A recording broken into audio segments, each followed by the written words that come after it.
Приветствую всех на канале Алекс Моторный. Архитектура в Харькове абсолютно разнообразна. Здесь есть множество зданий, выполненных в современном или же старинном стиле. В Харькове даже есть прекрасные места для верующих, такие как церкви и соборы. В них можно прийти в любой момент и помолиться, а также насладиться чудесной задумкой автора возведенного чуда. Есть в Харькове и достаточно известный храм, который носит название «Храм Успения Пресвятой Девы Марии». Давайте разберемся, почему этот храм так прекрасен и чем он известен. Самое первое и основное здание было возведено в 1831 году. Находилось оно немного южнее, на углу с переулком Марьяненко. Но, к сожалению, оно было разрушено во время Второй мировой войны. Это что касается старого храма. А новый храм в честь Успения Пресвятой Девы Марии начали строить в 1887 году по проекту харьковского инженера Михайловского. Первый камень в основании будущего костела был освящен 29 апреля 1887 года, а уже в ноябре того же года храм был готов до венчающих крестов. Отделочные же работы растянулись на долгих 4 года. И все это время пожертвования на новую харьковскую святыню шли не только от местной паствы и заграничных католиков, но и от православных и иудеев-слобожанщины. Долгожданное освящение нового сердца католического Харькова состоялось 15 декабря 1891 года при большом стечении народа и приглашенных официальных лиц. В 1900 году был изготовлен прекрасный орган на Едгетонской фабрике в Баварии и установлен в 1901.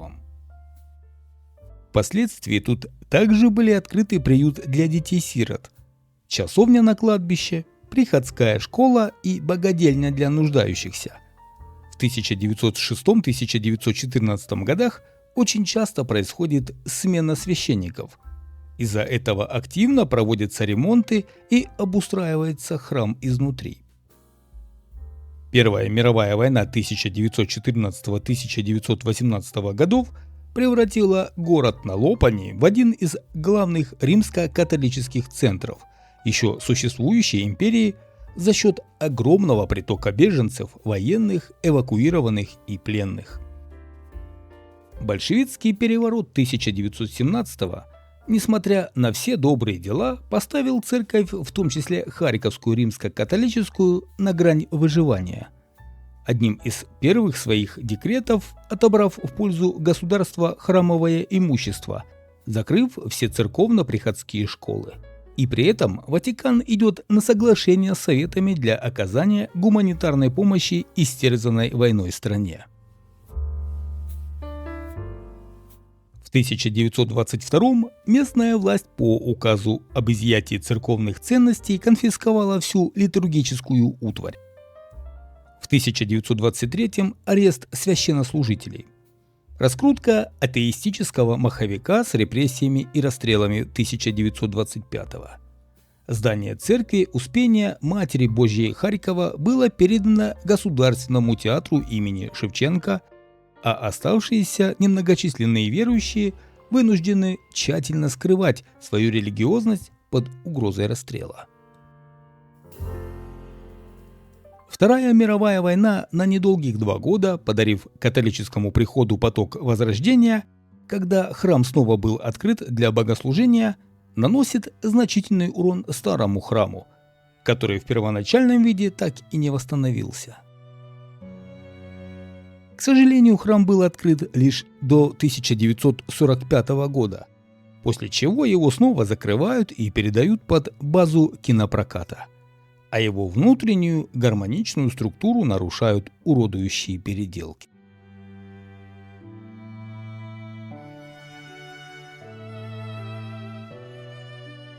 Лишь спустя более чем 40 лет, а именно в 1991 году, храм снова открыл свои двери для верующих. С того времени богослужения здесь проходят регулярно. Возвращена часть помещений и территории, А после этого начался долгий путь духовного становления и возвращения былых традиций прихода Успения Преснодевы Марии, который продолжается и сейчас.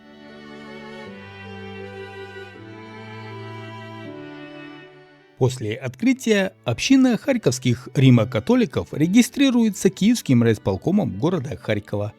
К началу 2000-х годов храму вернули более первозданный вид. Полностью обустроили и восстановили интерьер храма, дабы прихожанам было более комфортно проводить богослужения. Данный храм является центром Харьковско-Запорожского диоцеза Римско-католической церкви.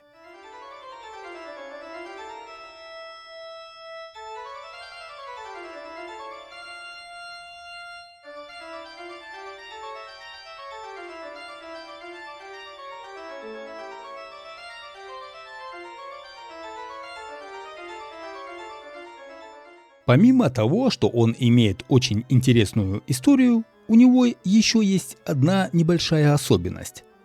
Данный храм в разные периоды его существования посещало множество национальностей.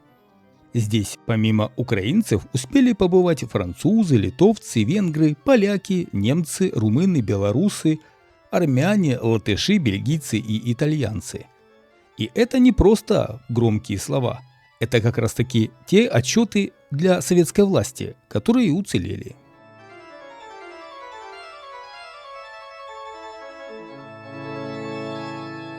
Также еще одним фактом огромного количества посетивших данный храм является тот факт, что в 1914 году здесь были подписаны листки для записи пожертвований на строительство храма, которые были напечатаны на польском, французском, немецком и русском языках. В общем, храм принимал и принимает абсолютно всех людей вне зависимости от того, какой он национальности, цвета кожи, да и религии тоже.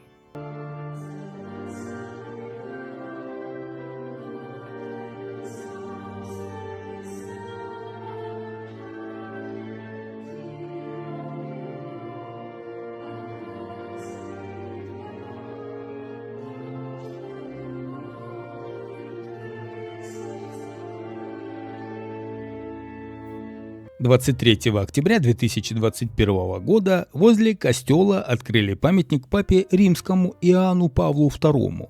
Скульптор памятника – харьковчанин Владимир Райченко. В самом храме расположены две исповедальни, изготовленные из дуба, а также массивные дубовые скамьи.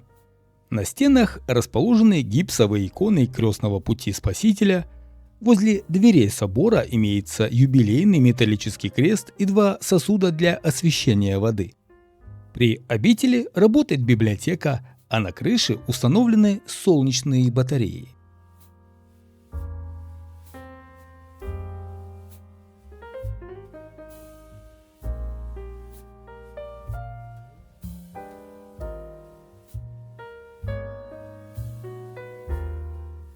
Костел Успения Пресвятой Девы Марии с его фиалами, аркатурой, витражами, розой, стрельчатыми оконными арками, профилированными бровками, аркадой-балюстрадой, широким лобовым карнизом сложного профиля и так далее рисует неповторимый облик этой красоты и слобожанской столицы.